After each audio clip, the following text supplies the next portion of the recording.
In tonight's pre-election segment, we turn to the race for state representative in the 5th Suffolk District in Dorchester and part of Roxbury. The district's currently represented by Evandro Carvalho, who's running instead for district attorney. Among the candidates for the seat in the Democratic primary on September 4th is our guest, Darrin Howell. Thank you very much for being with us, Darrin. Thank you, Chris, for having me. People who follow your social media field have seen something unusual for a candidate. The mugshot, this is the candidate who was the mugshot, became the neighborhood fellow honored by the Boston Foundation. How did that happen? A lot of work over the last 12 years. I was given my second shot because of living life with a quarry, trying to find gainful employment. It was pretty difficult upon my release 14 years ago. So I reached out to a city councilor, Chuck Turner, when he was actively working on the conversation around quarry reform efforts, and told him my issue. My issue was I was a father. I was struggling with getting gainful employment, and I didn't want to choose the streets as a form of occupation. So I met with him, and I just was up front. After leaving Strive Boston, I was just remotivated to really apply myself differently, get ahead of any conversations around whatever happened in the past. And the counselor gave me a second shot, being on his staff as Director of Constituent Services 12 years ago. And I just seized the opportunity, and any other opportunity that arose where I was able to serve, I've just been doing that. I've seen Chuck Turner doing some of that grunt work, helping people who had to overcome barriers like the ones you just described. Do you see yourself carrying that over as a state rep? I believe that carrying the experiences over into being in a position to discuss some of the legislation or some of the priorities as it relates to who's affected by the issues that's being discussed. I feel something I often say when I'm talking to people on the doors is that usually communities that's not engaged is the first affected and the last notified by some of the policies. Of course, around this time you were also working with people who had been incarcerated. What were you doing? So working with men primarily who were sentenced to life sentences. Through Councilor Turner's office, a constituent call came in where there was a man who, by the name of Darryl Jones, who wanted to see if they could be involved in any anti-violence initiatives, be a part of the discussion. So the idea was not to create a new message of peace, but to create new messengers of peace, and making sure that those individuals that were credible was involved in the conversation around what solutions were being discussed. You also did a 20-year study of homicides in Boston. What was the key takeaway from that? For me, you know, that these names have value to the families, and that they're not just numbers or stats, but these are lives that were lost, and there was people affected by that loss, whether it was, and it probably was a negative reaction, the trauma that exists because of the loss of life, especially through to violence. It was, for me, a takeaway to say we cannot just forget these people. We need to look at what maybe led up to them making those type of decisions that brought about that reality, and try to figure out how as a community we can get ahead of that. There have been some advances in criminal justice reform in recent years, but there are people out there saying there are more that need to come as well.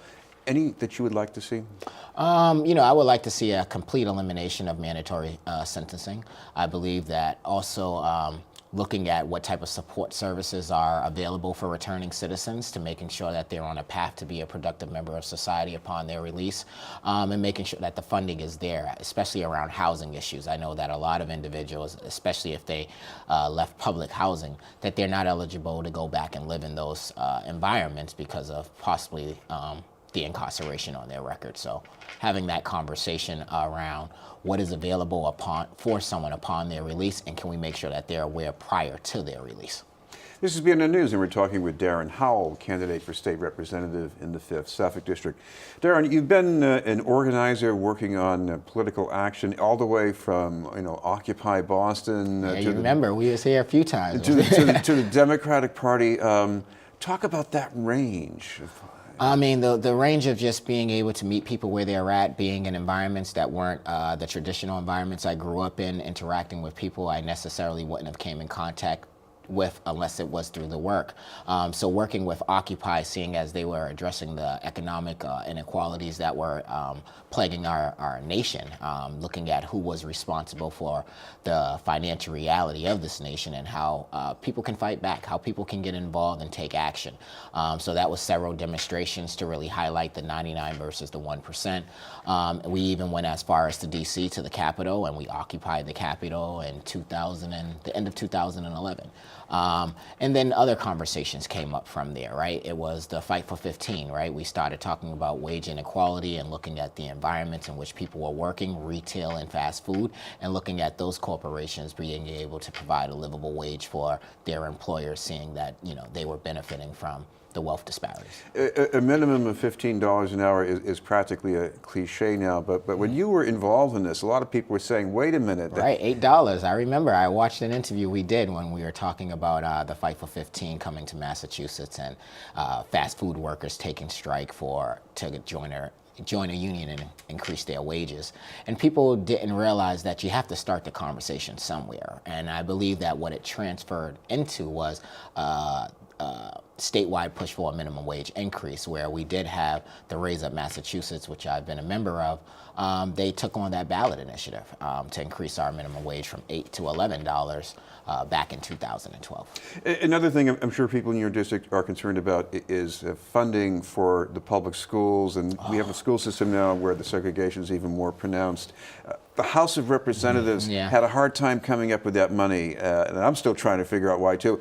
What would you like to do about that? I would like to really have the tough conversation with those in leadership, recognizing that this formula has been in existence for about 23 years, so it's completely outdated. I was happy to see that the Senate was able to move it forward, but unfortunately the Senate moves in a progressive direction at times, and then things fail at the House level. So really looking at having that conversation with colleagues that see their district will be drastically impacted by not changing this formula, and figuring out what action items we can do to move the needle forward on this issue, because I hear that lawsuits are being discussed right now in regards to not, following what the Constitution says. So, I mean, if that's the direction to get the legislature working, that's what has to happen.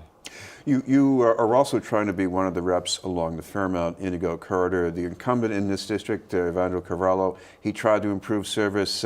What do you see yourself trying to do about this?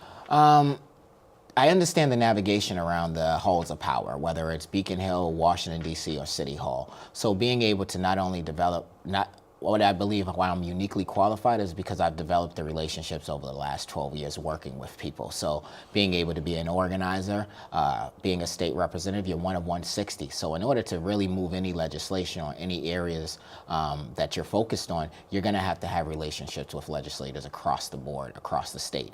And having those relationships, because I worked as a political organizer for 1199 SCIU, I have that ability to have that conversation and meet people where they're at around what some of the priorities should be for District 5 and how do we get there together. Thank you very much for being with us. Thank you, Chris.